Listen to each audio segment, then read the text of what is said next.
மாவட்ட பொறுப்பு அமைச்சர் விக்னேஷ் மற்றும் மாவட்ட ஆட்சித்தலைவர் துர்கா ஆகியோர் பழனி வட்டாட்சியர் அலுவலகம், சண்முக நதி மற்றும் வையாபுரி குளம் ஆகிய பகுதிகளில் நேரில் ஆய்வு மேற்கொண்டனர்.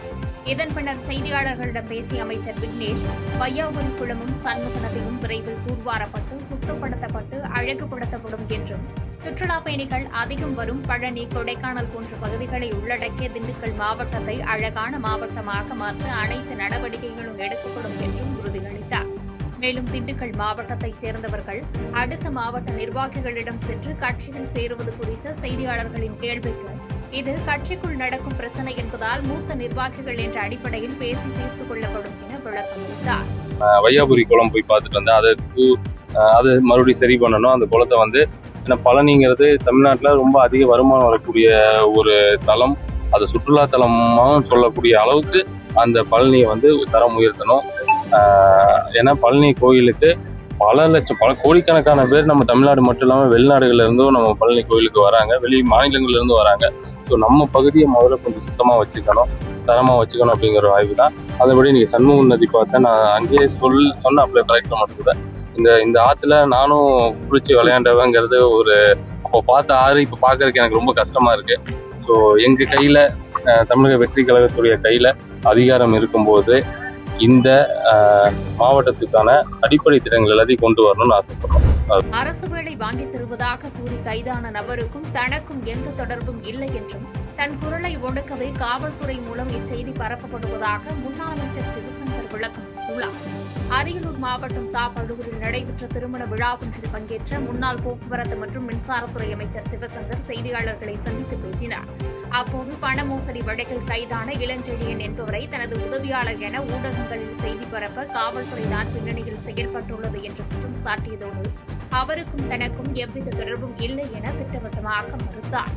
எதிர்க்கட்சிகளின் குரலை ஒடுக்கவே இந்த உள்நோக்கம் கொண்ட பழிவாங்கும் நடவடிக்கை எடுக்கப்பட்டு வருவதாக சாடிய சிவசங்கர், கடந்த கால முதலமைச்சர்களின் மாண்பை அறிந்து தற்போதைய முதலமைச்சர் செயல்பட வேண்டும் என்றும், பொய் செய்தி பரப்பும் தாவிக ஐடி விங் மீது சட்டப்படி நடவடிக்கை எடுக்கப்படும் என தெரிவித்தார்.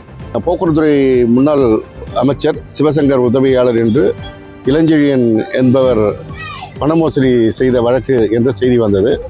ஆனால் காவல்துறை வெளியிட்டிருக்கின்ற செய்தி குறிப்பிலேயே உதவியாளர் என்று குறிப்பிடவில்லை. அவர், அந்த இளஞ்செழியன் என்பவர் சிவசங்கருக்கு தான் நெருக்கமானவர் என்று கூறிக்கொண்டார் என்ற அந்த செய்தி குறிப்பு தான் இருக்கிறது. புகாரும் அப்படிதான் இருக்கும்.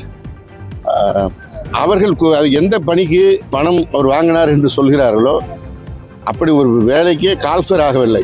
ஒரு வேலை போடணும்னா அதுக்கு முன்னாடி இந்த வேலைக்கான ஆட்கள் எடுக்கின்ற பணி இருக்கிறது என்று ஒரு செய்தி வரணும். அப்படி ஒன்றுமே இல்லை. அது டிஎன்பிசி மூலமாக தேர்வு செய்யப்படுகின்ற பணி.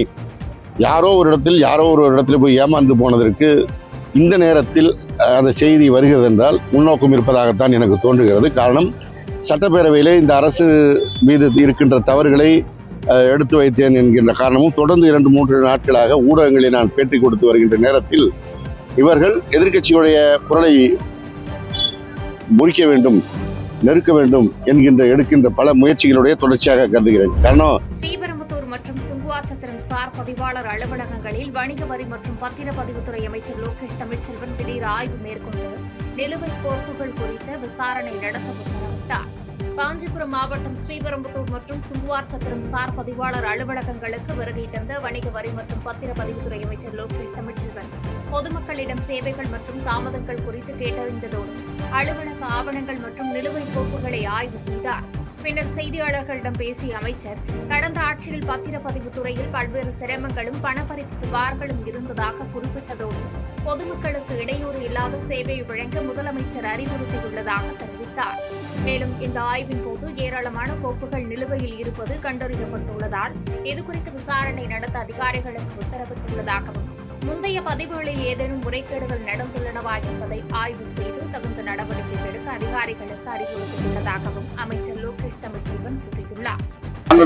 முதலமைச்சர் அவர்களின் அறிவுறுத்தலின் பேரில் பத்திரப்பதிவை பொறுத்தவரை மக்களுக்கு எந்த ஒரு இடையூறும் இல்லாமல், முக்கியமா இந்த துறை சென்ற ஆட்சியில பாத்தீங்கன்னா மக்களை ரொம்ப இன்னல்களுக்கு ஏற்படுத்தி நிறைய பணப்பறிப்பு இந்த மாதிரியான நடவடிக்கைகள்லாம் ஈடுபட்டிருந்தா தகவல் அண்ணா முதல்வர் அவர்கள் என்னை நேரடியாக கூப்பிட்டு இந்த துறையை ஒழுங்குபடுத்த வேண்டும் என்று என்கிட்ட சொல்லியிருந்தாரு. அதன் நடவடிக்கையா நான் ஒவ்வொரு பகுதியா சென்று பார்த்துட்டு இருக்கேன். நிறைய சப் ரெஜிஸ்டர் ஆஃபீஸ் ஆல்ரெடி நான் ஆய்வு பண்ணியிருக்கேன். அதன்படி இன்னைக்கு வந்து சுங்காசத்திரம் இப்போ ஸ்ரீபெரும்புதூர் வந்திருக்கேன். இந்த பர்டிகுலர் சப் ரெஜிஸ்டர் ஆஃபீஸ் பார்த்த வரைக்கும் நிறைய ஃபைல்ஸ் பெண்டிங் இருக்கு. அதெல்லாம் இப்போ வந்து என்கொயரியில போட்டிருக்கேன். நிறைய இப்போ இந்த சப் ரெஜிஸ்டாரும் புதுசா வந்திருக்கிறாரு, டிஜியும் புதுசா வந்திருக்காங்க இந்த ஏரியாவுக்கு. அதனால இதுக்கு முன்னாடி இருந்தவங்க என்ன பண்ணியிருந்தாங்க அப்படிங்கறதெல்லாம் இன்வெஸ்டிகேட் பண்ண சொல்லியிருக்கேன். என்கொயரியின் அடிப்படையில அதுக்கு ஏதாவது நடவடிக்கை தேவைப்பட்டா கண்டிப்பா இருக்கும். அருப்புக்கோட்டையில் நடைபெற்ற திருமண விழாவில் பங்கேற்ற மதிமுக பொதுச் செயலாளர் வைகோ தன் மீது சுமத்தப்படும் 50 கோடி ரூபாய் ஊழல் புகாரை மறுத்ததுடன் திமுகவுடனான கூட்டணி அனுபவம் மற்றும் எடப்பாடி பழனிசாமிக்கு திமுக ஆதரவளிப்பதாக எழுந்துள்ள சர்ச்சை குறித்து ஆவேசமாக பேசினார். விருதுநகர் மாவட்டம் அருப்புக்கோட்டையில் நடைபெற்ற மதிமுக பிரமுகர் இல்ல திருமண விழாவில் பேசிய அக்கட்சியின் பொதுச் செயலாளர் வைகோ முதலமைச்சர் விஜயை சந்தித்து 50 கோடி ரூபாய் வாங்கியதாக தன் மீது கடந்த 7 மாதங்களாக அபாண்டமாக பழி சுமத்தப்பட்டு வருவதாக வேதனை தெரிவித்தார். தன் பூர்வீக சொத்துக்களை விற்று கட்சி நடத்தும் தனக்கு பண ஆசை கிடையாது என்றும் ஸ்டெர்லைட், நியூட்ரினோ, முல்லை பெரியாறு மற்றும் டெல்லி பெரியார் மைய விவகாரங்களில் தமிழ்நாட்டிற்காக தான் ஆற்றிய தியாகங்களை வரலாறு மறுக்காது என்றும் குறிப்பிட்டார். மேலும் கடந்த நாடாளுமன்ற தேர்தலில் தங்களை உதயசூரியன் சின்னத்தில் நிற்குமாறு வற்புறுத்தியதால் சுயமரியாதையையும் தன்மானத்தையும் இழந்துதான் 9 ஆண்டுகள் திமுகவுடன் பயணித்ததாக குறிப்பிட்ட அவர் தற்போது அதிமுகவில் எடப்பாடி பழனிசாமி முதலமைச்சராவதற்கு திமுக வெளியிலிருந்து ஆதரவளிக்க முன்வந்துள்ளதாக மார்க்சிஸ்ட் கம்யூனிஸ்ட் கட்சியின் சண்முகம் கூறுவது அரசியல் மோசடி என்றும் சாடினார்.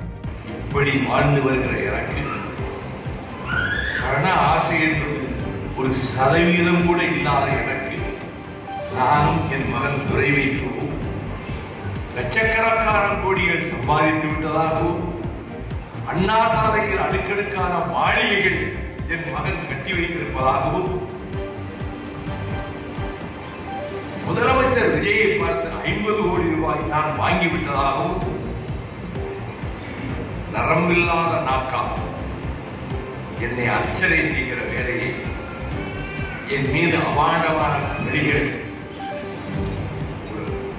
6-7 மாத காலமாக ஒருவர் செய்து வருகிறார்.